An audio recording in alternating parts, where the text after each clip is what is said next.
የምርመራ ውጤቱ ሶፍት ኮፒ ማግኘት ይችላሉ። ምን ችግር አለው? ስልክ ላይ ኮፒ አድርጌ እልክልሃለሁ። ዲና አብርሃምን እግሩ ስር ወድቃም ለመነችው። ሁሉም ነገር ከታወቀም በኋላ እንዲሁም ማርኮን እህቱን እገልሻለሁ ወይም ደግሞ እናትሽን አታገኛትም፣ የልጅ ስራሽን በትክክል መስራት አለብሽ አላትኝ። ማርኮንም አሁን ላይ አበደ። ሁሉም ነገር ሳይሳካለት በመቅረቱና እንዲሁም ደግሞ እሱ እንደፈለገው ስላልሆነለትኝ በጣም ተናዶና ተበሳይቶ መሬት ጋጠ። እንዲሁም ዲና አብርሃምን እግሩ ስር ወድቃ ይቅርታ አድርግልኝ፣ ይህ ስህተቴን ሁለተኛ አልደግመውም፣ እናም ደግሞ ምክንያቴን አስረዳለሁ በማለትም ለመነችው። አብርሃም ግን በፍጹም ይህን ስህተትሽን ላረምልሽ ወይም ደግሞ ይቅርታ ላደርግልሽ አልችልም ብሎም አላትኝ። አብርሃም ይህን በሚናገራትኝ ዲና በጣም አዘነች በስህተቷና እንዲሁም ደግሞ በተለይ ማርኮን ምንም እንደማያዋጣት ወይም ደግሞ ምንም እንደማያደርግላትም እውነቱን አወቀች። ማርኮን አሁን ላይ ከዲና ጋር ተጣልቶ ነው ያለው፣ ከቤትም ወጥቷል። ስለዚህ አሁን ምንም አማራጭ የለውም።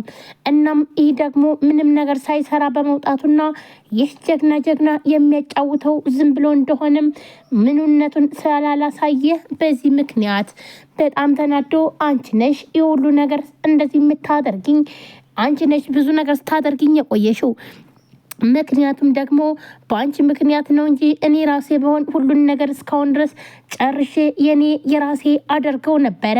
ነገር ግን በአንቺ ምክንያት ይኸው ባዶዬን ቀረው በማለት በጣም ተናዶ ነበረ ዲናን የተናገራት። ዲናም አብርሃምን እንጂ ምንም እንኳን ማርኮንን አሁን ላይ ቀና ብላ ማየት አልፈለገችም። ወይም ደግሞ ይቅርታውን የአብርሃምን እንጂ የማርኮን ስድብና እንዲሁም ጭፈራ ምንም ነገር አልገረማትም ነበር። ነገር ግን አብርሃም ለአንዴና ለመጨረሻ ቤት ይለቀሽ ውጭልኝ ሲላትኝ በፍጹም ይህን ነገር አላደርግም ብላም ነበረ። አብርሃም በስጦታ ወረቀት ጠቅልሎ ውጤቱን ሲሰጣትኝ ዲና ምን አይነት ስጦታ መጣልኝ? በአንደኛ አመቴ አብርሃም ጅል እኮ ነው፣ አሁንም ቢሆን እያጃጃልኩት ነው የምቀጥለው በማለት ደስ ብሏትና እንዲሁም ደግሞ በተለይ የእርጉዝ ልብስ ለገዝቶላትኝ በዛ ደግሞ እየተገረመችም ነበረ። ምን አስቦ ነው ይሄንን ልብስ የገዛው? አይደብረውም እንዴ? አሁን እኮ አርግዥለት ነው ጂል አጃጅልሃለሁ እያለችም አብርሃምን ሙድ ስትይዝበት ነበረ። አብርሃም ግን በአሁን ሰዓት ምንም ቢሆን እንኳን አሁን በትንሹም ቢሆን እየነቃ ነው። እናም እስከዛሬ ድረስ ዲናና እንዲሁም ደግሞ ማርኮን ብዙ ነገር ቢያደርጉትም አሁን ላይ ግን ሁሉን ነገር ስላወቀባቸውና እንዲሁም ወደ ራሱ ተመልሰዋል። አሁን እውነቱን አውቀዋል። አብርሃም ዲና ስትጫወትበት እንደቆየችም በተደጋጋሚ ብትነግረው ልዩ በፍጹም ሊሰማት አልቻለም ነበረ። አሁን ግን ዶክተር ርብቃና ልዩን እውነቱን ስለተቀበላቸው የእነሱን ወሬ ስላየችና እንዲሁም ደግሞ በትክክለኛ በመረጃ ስላገኘ አሁን ላይ እውነቱን ስላወቀ ወደ ራሱ ተመልሶ ሁሉንም ነገር እየነቃባቸውም ይገኛል። እንዲሁም ደግሞ ዲናና ማርኮን የአብርሃምን ባዶ እናስቀረዋለን በማለት ቤቱን በጨረታ አሽጠው እሱን ባዶ ጎዳና ላይ ለመጣል ከዛም በኋላ ዲናና ማርኮን ወደ ቤታቸው ወይም ደግሞ ወደ ልጆቻቸው ሂደው ህይወታቸውን ሊመሩም እንደነበረ ነበረ ይህን ነገር ሲያስቡት የነበረው። ነገር ግን ደግሞ ምንም ሲሆን ሳይሳካላቸው ነው የቀረው። ምክንያቱም ደግሞ አብርሃም እስካሁን ድረስ እጅ አልሰጠም።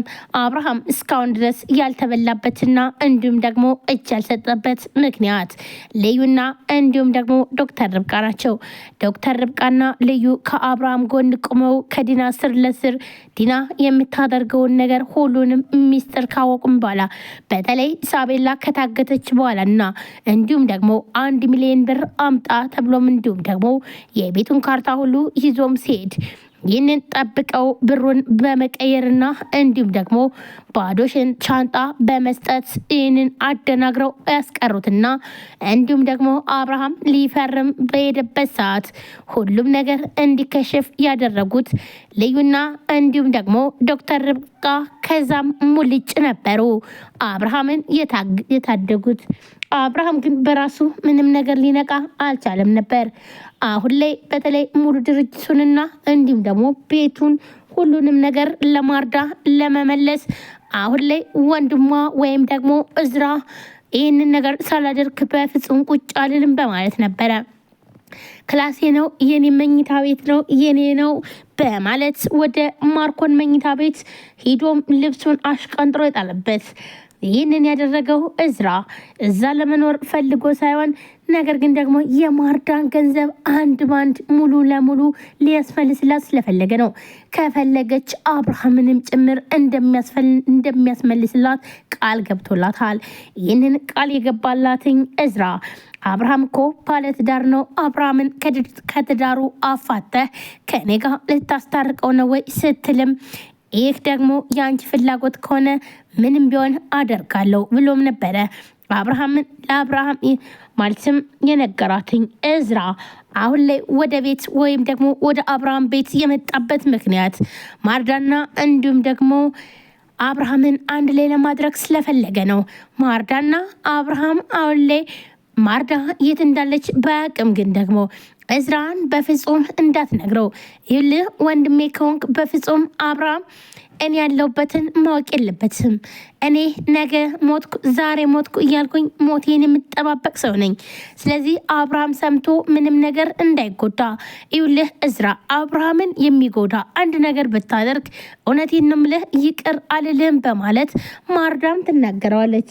አይዞሽ አብርሃም የሚጎዳ ነገር ምንም ነገር አላደርግም ብሎም ስላትኝ ግን ወንድሜ እንዴት ነው አብርሃም አሁን በቃ ምን ሆኗል? እስኪ ንገረኝ ስለ አብርሃም ብላም ስትገው ምን ይሆናል ለራሱ ተመችቶት ነው የሚኖር። ይኸው አንቺ እንደዚህ አይነት ቤት እየኖርሽ እሱ ግን ያማረና እንዲሁም ደግሞ የዘነጠ ቤት ውስጥ እየኖረ ድሮስ እሱ ምን ይሆናል ብሎም ይለዋል። በፍጹም እንደዚህ አትበለው።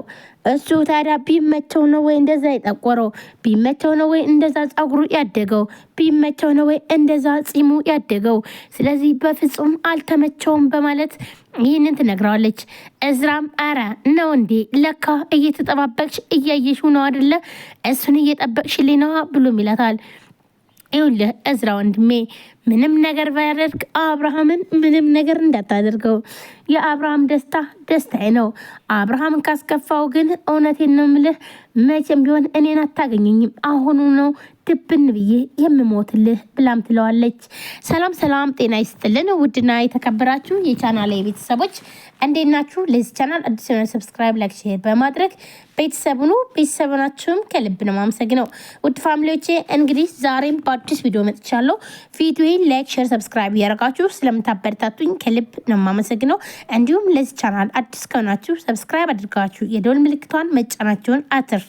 በየጊዜ በየሰዓቱ አዳዲስ ቪዲዮዎችን ይዘን የምንቀርብ ይሆናል።